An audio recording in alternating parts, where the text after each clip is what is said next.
What's up people, it's the ZigMan and I thank you for watching today's video, which I will be explaining my Helium mining rewards that I've earned in the last 30 days. It's been about 3 weeks since I fully optimized the antenna height and placement of my Bobcat 300 miner. I've changed my setup a few times. Around mid-December, I found what works best for me, considering my location. I've placed my Bobcat 300 indoors, connected via Ethernet, close to a window with a short 4-foot LMR 400 antenna cable, which I've put through an old cable hole at the base of this window.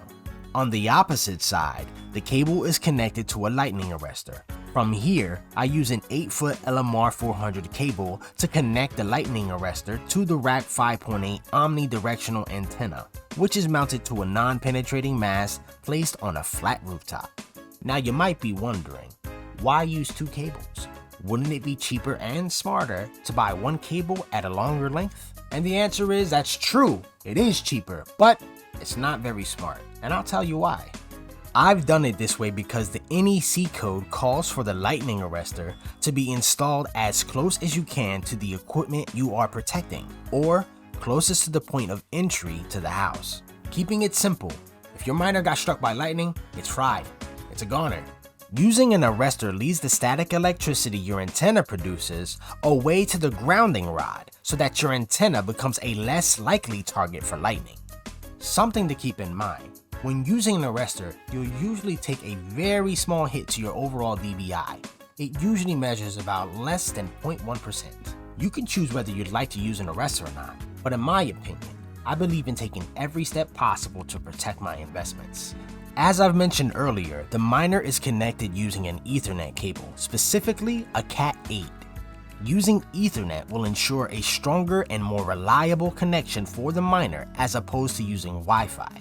After the recent implementation of POC v11, I'm finally getting some good results. Results like these help me to gauge what I can expect moving forward into the new year. Without a doubt, an upgraded antenna has been worth my money, my energy, and my time.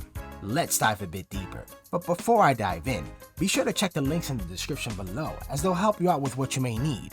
And if you find this information useful, consider clicking that notification bell, like, and subscribe buttons so that you're notified the next time I drop a video.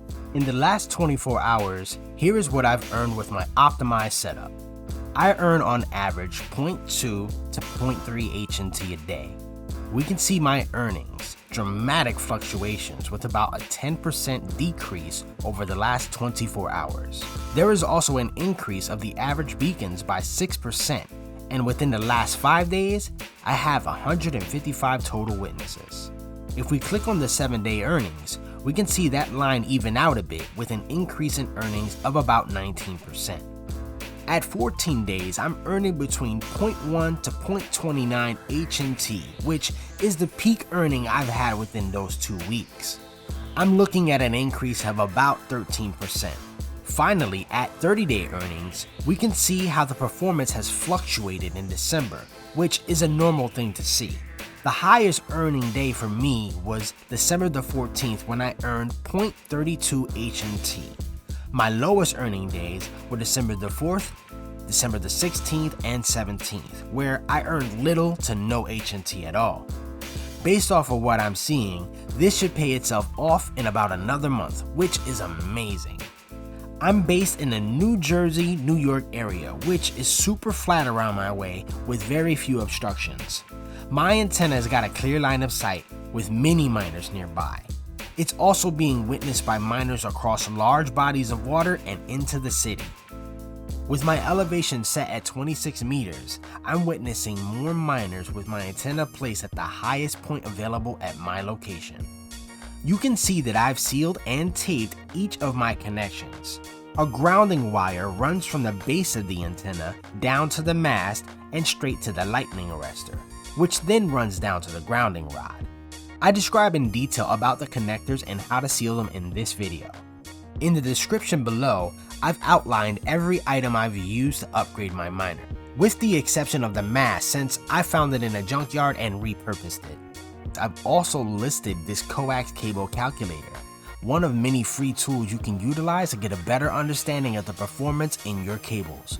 I use LMR 400s because they lose the least amount of energy or cable loss when compared to other cables. With that being said, I'd love to hear your thoughts and opinions on this setup. I hope this quick update helped you out.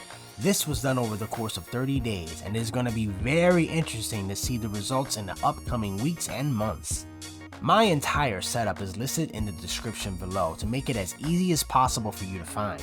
Once again, my friends, if you found this information useful, consider clicking the notification bell, like, and subscribe buttons. Drop a comment and leave some feedback below because it's honestly what keeps this channel going and it's greatly appreciated. So stay invested. Happy New Year's to you.